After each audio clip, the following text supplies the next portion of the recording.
Actualmente vivimos en una sociedad globalizada en la cual nos encontramos en un camino sin regreso.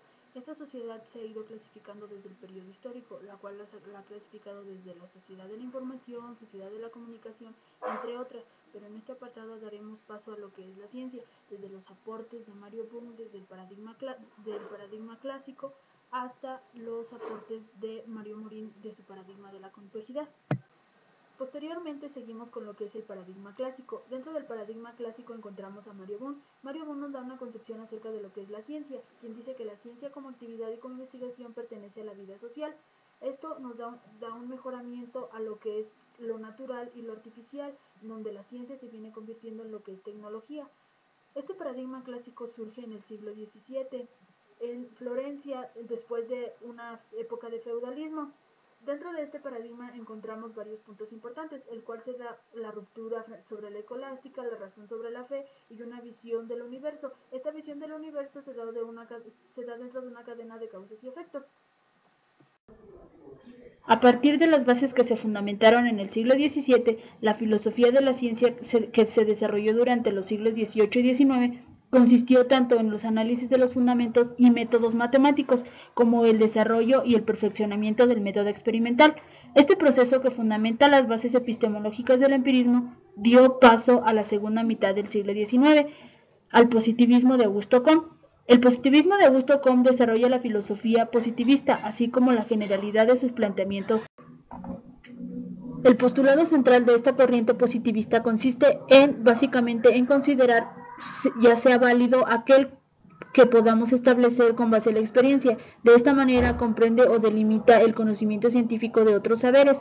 Al analizarlo, Popper nos menciona que los antiguos positivistas estaban dispuestos a admitir únicamente como científico o legítimo aquellos conceptos que, como ellos decían, derivan de la experiencia, ya sean los conceptos que ellos creían lógicamente reducibles a elementos de la experiencia sensorial, como sensaciones, impresiones, percepciones, recuerdos, ya sean visuales o auditivos, entre muchos otros.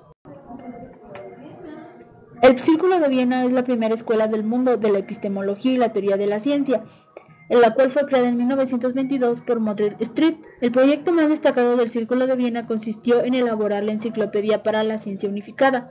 Con ello defendieron la idea de que el programa positivista de Comte debía ser finalizado y configuraron la psicología, la sociología y la filosofía de las ciencias positivas. El círculo diferenció la ciencia de la filosofía metafísica, apoyando en un criterio epistemológico de significatividad cognoscitiva, esto es, entre la gran cantidad de enunciados posibles del lenguaje, en lo cual existen propiamente dos proposiciones científicas, las proposiciones analíticas o contradictorias y las que se pueden ser conformadas por la experiencia. Dentro de este punto de vista, ya mencionando a lo que fue el paradigma clásico de la ciencia occidental, del Círculo de Viena pasamos a quien fue Karl Popper. Karl Popper nació el 28 de julio de 1902. Dentro de sus obras muy importantes escribió La lógica de la investigación científica en 1937. Dentro de sus postulados muy importantes postuló un criterio de comprobación que él denominó para determinar la validez científica. Popper propuso muchos puntos importantes. Dentro de ellos, en los más destacados fue el carácter hipotético deductivo de la ciencia. Otro punto muy importante que caracteriza a Popper fue que las teorías científicas son hipótesis a partir de las cuales se puedan deducir en enunciados comprobables mediante la observación, en el cual las observaciones experimentadas y adecuadas revelan como falsos esos enunciados. También nos propone que si una hipótesis supera el esfuerzo de demostrar su falsedad, puede ser aceptada, al menos de que su carácter sea provisional. Thomas Kuhn nace en 1922.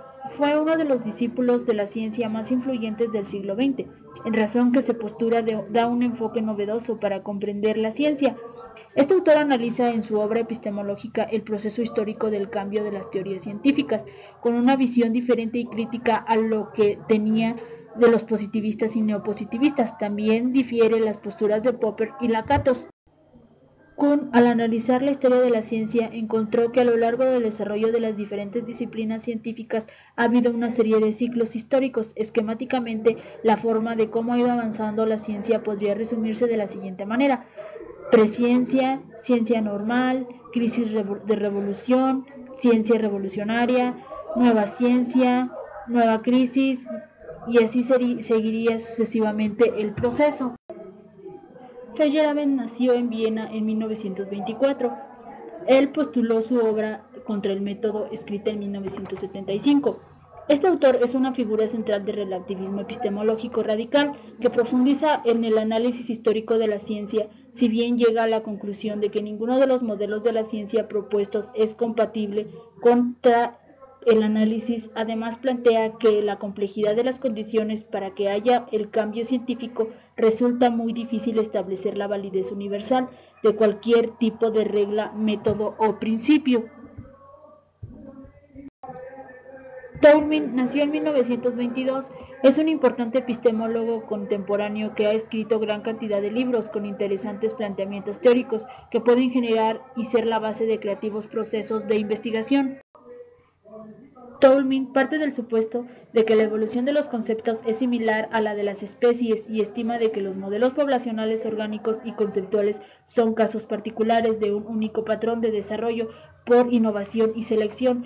Por otra parte, da interpretación acerca de estos dos conceptos y nos dice que la innovación es la que estudia qué factores o consideraciones hacen que quienes admiten una tradición teórica planteen y formen para avanzar a partir de una posición que sustentan.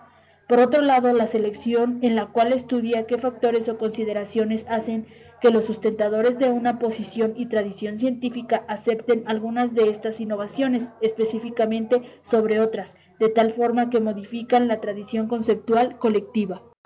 Bachelard nació en 1884. La obra de Bachelard es un constante análisis y contraposición a las ideas y positivistas y al espiritualismo, ideas en muy boga durante la época que escribió sus obras. De acuerdo con Bachelard, la ciencia no emerge de la experiencia. Una experiencia científica es, pues, aquella que contradice a la experiencia común. Para investigar es necesario superar los obstáculos epistemológicos. Mediante la rectificación del conocimiento llegamos al conocimiento científico. Estos obstáculos los señala Bachelard de la siguiente manera. El primer obstáculo menciona a la experiencia básica u observación básica, presentada mediante imágenes. El segundo obstáculo, el conocimiento general, es otro obstáculo al conocimiento científico.